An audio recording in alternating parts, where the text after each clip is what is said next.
یہ پورا اللہ تبارک تعالیٰ نے اس طریقے سے اماں جان کو، دادی اماں کو پیدا کیا. پھر اس کے بعد دیکھو جنت میں یہاں پر اللہ تبارک تعالیٰ اسکون کا لفظ استعمال ہے عربی میں، اس کا ترجمہ میں کہہ رہا رہو. تو اب یہاں سے علماء نے مسئلہ نکالا ہے کہ تم اور تمہاری بیوی یہ جنت میں رہو. اس سے مسئلہ یہ نکلا ہے کہ گھر کی ذمہ داری شوہر کی ذمہ ہے. گھر کا ٹھکانہ دینا عورت کو یہ مرد کی ذمہ داری، عورت کی ذمہ داری نہیں ہے. دوسرا اس میں یہ بتلایا ہے کہ صرف جنت میں رہنا ہے، مالک نہیں ہو ابھی تم. اسی میں اشارہ تھا کہ ایک مرتبہ نکلنا بھی ہے تم کو، نہیں تو مالک بنا دیا جاتا. یہ اشارہ تھا کہ یہاں پر چند دن رہنا ہے، پھر اس کے بعد تم کو دنیا میں جانا ہے. تو یہ اللہ تبارک تعالیٰ نے اس میں یہ الفاظ استعمال کیے. پھر آگے کیا ہے؟ وَكُلَا مِنْهَا رَغَدًا حَيْثُ شِئْتُمَا. جنت میں رہ کر کیا کرو؟ کھاؤ جہاں سے جی چاہے، بے فکری کے ساتھ، کیونکہ یہاں کی نعمتیں کبھی ختم ہونے والی نہیں ہے. یہاں ایسا نہیں ہوگا کہ مہینہ ہوگا تیل کا ڈبہ ختم، پیاز ختم، یہ نوبتیں یہاں نہیں آئے گی. بے فکری کے ساتھ کھاؤ. وَكُلَا مِنْهَا رَغَدًا حَيْثُ شِئْتُمَا. لیکن ایک تربیت کروائی جا رہی ہے. جنت کی کوئی چیز ایسی نہیں ہے جس سے روکا جائے. اللہ نے کہا کہ وَلَا تَقْرَبَا هَٰذِهِ الشَّجَرَةَ. تم اس درخت کے قریب بھی مت جانا. حالانکہ وہ درخت بھی جنت کا درخت تھا، لیکن کچھ چیزوں کا حکم تھا کہ کرو اور کچھ چیزوں کا حکم تھا کہ مت کرو. اس کے لیے وہ درخت سے منع کیا گیا. فَتَكُونَ مِنَ الظَّالِمِينَ. اگر تم اس درخت کے قریب گئے تو تم خطا کرنے والے، غلطی کرنے والے ہو جاؤ گے. اب یہ یہاں پر اللہ تبارک تعالیٰ نے آدم علیہ السلام کو اور حوا علیہ السلام کو وہاں پر ٹھہرایا. پھر ان کا نکاح ہوا. نکاح کیسا ہوا؟ کتابوں میں لکھا ہے در منصور وغیرہ کی روایت سے کہ اللہ تبارک تعالیٰ نے عرش کے اٹھانے والے 4 فرشتوں کو جمع کیا. ابھی 4 ہیں، قیامت میں 8 ہو جائیں گے. وہ 4 کو جمع کیا، گواہ بنایا. اللہ نے خود نکاح پڑھوایا. اور مہر کا مسئلہ ہے کہ ماں مہرها، مہر کیا رہے گی؟ تو روایت میں لکھا ہے کہ 3 مرتبہ یا 21 مرتبہ درود شریف پڑھنا یہ ان کی مہر تھی. یعنی وہاں پر بھی اللہ کے نبی پاک صلی اللہ علیہ وسلم کی فضیلت کو ظاہر کروایا گیا کہ اصل جو کائنات سج رہی ہیں اس کا اصل مقصد تو میرا محبوب ہے. ایک محبوب میرا آنے والا ہے، اس کے لیے پورا نظام سج رہا ہے. اس لیے وہاں پر جو مہر طے دادی کی ہوئی ہے وہ وہی ہوئی ہے کہ 10 یا 21 مرتبہ درود شریف پڑھنا. خیر اب وہاں پر جنت میں رہ رہے تھے. اب شیطان کو تو یہ بات ہضم ہونے والی تھی نہیں. فَأَزَلَّهُمَ الشَّيْطَانُ عَنْهَا. شیطان نے ان دونوں کو وہاں سے ڈگمگا دیا. فَأَخْرَجَهُمَا مِمَّا كَانَا فِيهِ. اور آدم علیہ السلام کو اور حوا علیہ السلام کو دونوں کو وہاں سے نکلوا دیا. تو یعنی کہ پھر اللہ تبارک تعالیٰ کا آگے حکم ہے کیسے نکلوایا. شیطان جو ہے نا، ابھی جیسے پہلے بھی زمین پر بھی ایسا ہی تھا کہ حکومتیں تو الگ الگ ہوتی تھی، لیکن ایک آدمی کو دوسرے ملک میں جانا ہو تو ویزا اور پاسپورٹ کی ضرورت نہیں تھی. یعنی حد بندیاں نہیں تھی پہلے کہ بھی بھارت ہے یہ، ایسا نہیں تھا. سب کھلا ہوا ہی تھا، کسی کو ویزا یا پاسپورٹ کی ضرورت نہیں. ویسا نظام بھی آسمانوں میں بھی تھا کہ پہلے جو آسمانوں میں آنے جانے کے لیے جنات بھی آتے تھے، فرشتے بھی آتے جاتے تھے، اور انسان تو پہلے سے وہاں اوپر تھا ہی. اس کے لیے ابھی وہ حدود قائم نہیں کی تھی کہ بھائی جنات اور ابلیس نہیں جا سکیں گے، خالی اللہ کی رحمت سے دور کیا ہوا تھا. تو ایسے موقع سے فائدہ اٹھا کر شیطان جو ہے جنت کے باہر سے وسوسے ڈالنا شروع کیا کہ درخت کے قریب نہیں جانا ہے. تو اس نے تعویل سکھائی، زبردست تعویل کرتا ہے شیطان. دیکھو شیطان نے کیسی تعویل کی. پہلی تعویل کہ اللہ تبارک تعالیٰ نے اس درخت سے منع اس لیے کیا تھا کہ تم نئے نئے جنت میں گئے تھے اور وہ ایک دم سے وہ درخت کا پھل کھا لیتے تو بد ہضمی ہو جاتی، اس کے لیے اللہ نے منع کیا تھا. تو اب کھاؤ کوئی حرج نہیں، تم تو 200 سال ہو گئے یہاں پر. ایک روایت کے مطابق ہے کہ 6000 سال آدم علیہ السلام جنت میں رہے. ایک روایت کے مطابق ہے کہ 1 منٹ رہے، اور 1 منٹ جنت کی 130 سال ہوتی ہے. اور ایک روایت کے مطابق ہے کہ ظہر سے عصر کے درمیان کے وقت میں رہے، اور اس کی مقدار ہے 250 سال. جو بھی روایت لے لو، تو اتنے سال ہو گئے ہیں، اب تو تم جنت کی کوئی بھی چیز کھا سکتے ہو، اس لیے تم اب کھاؤ. ایک تعویل. دوسری تعویل کہ اللہ نے تم کو جو ہے خالی یہ درخت سے منع کیا تھا، تم اس کے جیسا کوئی دوسرا درخت ہو تو کھا سکتے ہو. حالانکہ اللہ تبارک تعالیٰ نے اس قسم کے ہر درخت سے منع کیا تھا، لیکن اس نے تعویل کیا کروائی؟ ارے اللہ نے خالی اس سے منع کیا ہے، یہ کھا لو، کیا حرج ہے. یہ تعویل.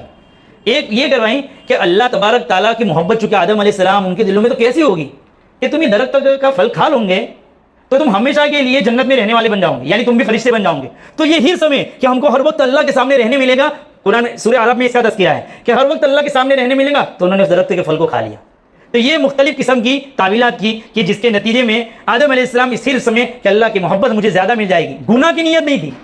اس کے لیے یہاں پر لفظ استعمال ہوا ہے ذلت. ذلت ہوتا ہے ذات سے، اس کا مطلب ہوتا ہے پھسلنا، یعنی چوک ہو گئی. ان کا مقصد اللہ کو ناراض کرنا نہیں تھا، بلکہ مقصد یہ تھا کہ اللہ کی محبت کو زیادہ لوٹنا تھا.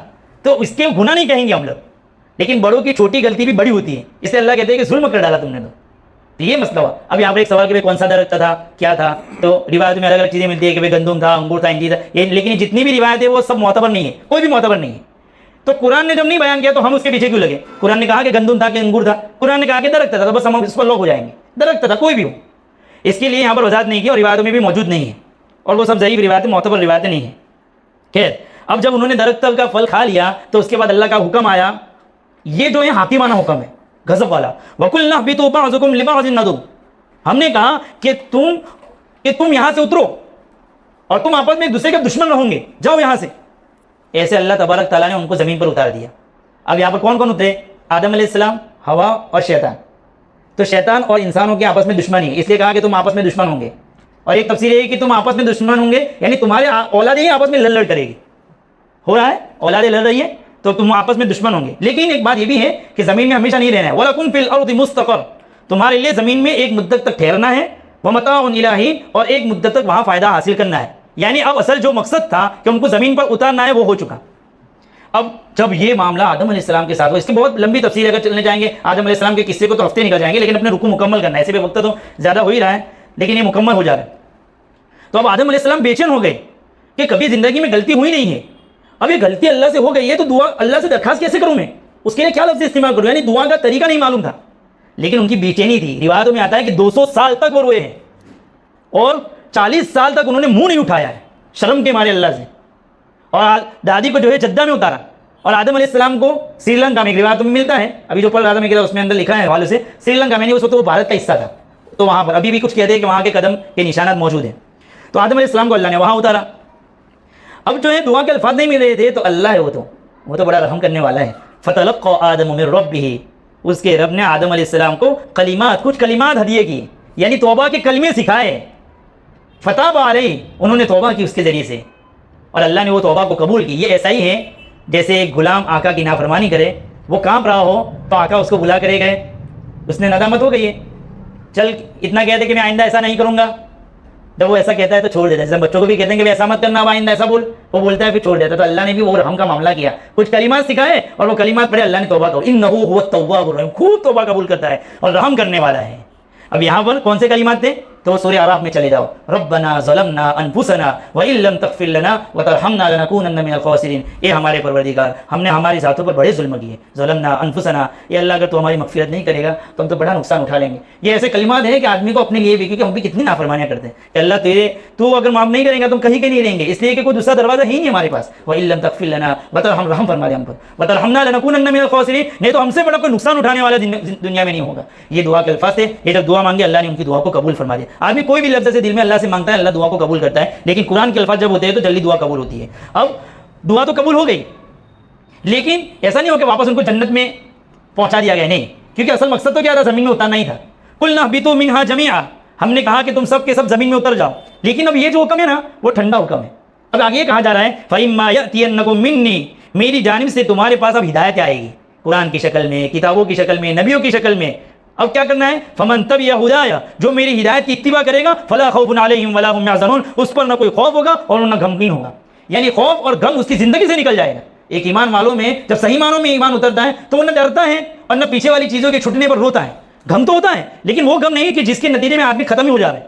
بھائی کوئی انتقال کر جائے غم تو ہوگا, لیکن وہ یہ بھی سوچے گا کہ میرے اللہ کی دی ہوئی نعمت تھی اس نے لے لی, اور آگے بھی کوئی خطرات نہیں رہتے, محسوس نہیں کرتا ہے میں تو اللہ کے حکم پر چلتا ہوں. روزی دینے والا بھی وہی ہے, جلانے والا بھی وہی ہے, موت دینے والا بھی وہی ہے. وہ حالت سے گھبراتا نہیں ہے, وہ ڈراتا ہے تو ڈرتا نہیں, حکومت ڈراتی ہے تو وہ کہتا ہے میں تو اللہ میرے ساتھ ہے. فلا خوف علیہم ولا هم يحزنون. اس لیے ہم بھی عقیدہ مضبوط کریں. ایسے مایوس ہم جو ہے میڈیا پر سنتے کچھ تو مایوس ہو جاتے. کیوں مایوس ہوں گے؟ ارے میں اس اللہ کو مانتا ہوں جس نے کائنات بنائی ہے. فلا خوف, یہ عقیدوں کو مضبوط کرے, یہ اللہ سمجھا رہے. لیکن جو نافرمان ہے والذین کفروا, جنہوں نے کفر کیا, وکذبوا بآیاتنا, اور ہماری آیاتوں کو جھٹلایا, یعنی توحید کی تعلیم کو روزانہ دیکھتے ہیں پھر بھی انہوں نے ایکسیپٹ نہیں کیا, قبول نہیں کیا. اولئک اصحاب النار, یہی لوگ جہنمی ہیں, ہم فیہا خالدون, جس میں وہ ہمیشہ ہمیشہ رہیں گے. اب یہاں پر ایک بات بتا کر اپنی بات پوری کر دوں. آپ کو یہ سوال ہوتا ہوگا کہ اللہ تبارک تعالیٰ کو جب زمین میں آدم علیہ السلام کو بھیجنا ہی تھا تو سیدھے بھیج دیتے. یہ درمیان میں جنت میں تھوڑے دن رکھا, پھر شیطان نے وسوسہ ڈالا, پھر وہ زمین پر اترے, یہ سب کیوں کروایا گیا؟ یہ ہمارے لیے کروایا گیا کہ جس دنیا میں تم جا رہے ہو اس دنیا میں سب سے بڑا دشمن تمہارا کون ہوگا وہ بتلانا تھا. اس کے لیے اللہ تبارک تعالیٰ نے کروایا کہ شیطان تمہارا سب سے بڑا دشمن ہو. اب یہ دنیا میں رہ کر تم کو یہ بھی معلوم کرنا ہے کہ تمہارا اصل ٹھکانہ دنیا نہیں ہے. یہ سمجھانا تھا کہ تمہارے باپ دادا کی اصل زمین تو جنت ہے, اصل منزل وہ ہے, تاکہ تم دنیا میں اس کی فکر کرو. اور ایک بات یہ بھی کہ دنیا میں جب چلو گے تو رکاوٹیں آئے گی, کبھی گناہ ہو جائیں گے, کبھی یہ ہو جائے گا, تو رکاوٹیں آئے گی تو تم کیا کرو گے؟ تو ہم کو اگر یہ نہ بتایا جاتا تو ہم کیا کرتے؟ تو ہم کو بتایا گیا کہ جیسے تمہارے دادا نے کیا کہ جیسے ان کو رکاوٹ پیش آئی, ان کو نیچے اتارا گیا تو توبہ کی, تم بھی توبہ کر لینا, میں تمہاری توبہ کو معاف کر دوں گا. تو اس کے لیے اللہ تبارک تعالیٰ نے پورا نظام سجایا, نہیں تو اللہ ایسے ہی بھیج سکتا. اس لیے اس قرآن کے اس رکوع میں بہت سارے سبق موجود ہیں. ہم اس کا آیتوں کا جو پرچے دیے گئے اب آیتوں کو پڑھیں گے تو وہ آیت ہمارے سامنے آئے گی, تو ہم اس پر عمل کرنے کی کوشش کریں اور اللہ کو صحیح معنوں میں ہم رب مان لیں. یعنی اب اللہ کے حکم کو توڑنا نہیں, بس زندگی میں ٹھان لیں. اللہ سبب پیدا کرے گا لیکن ارادے تو کریں. ہم گھبراتے کہ میں دین کا کام کو پتہ نہیں کیا ہو, کیوں گھبرا رہے ہیں ہم لوگ؟ ٹھان لیں کہ بس اللہ کا حکم اب زندگی میں نہیں توڑنا ہے. ٹوٹ جائے گا توبہ کر لیں گے. اللہ تبارک تعالیٰ ہم کو صحیح معنوں میں ان باتوں پر عمل کرنے کی توفیق عطا فرماوے. آمین. وآخر دعوانا ان الحمد للہ رب العالمین.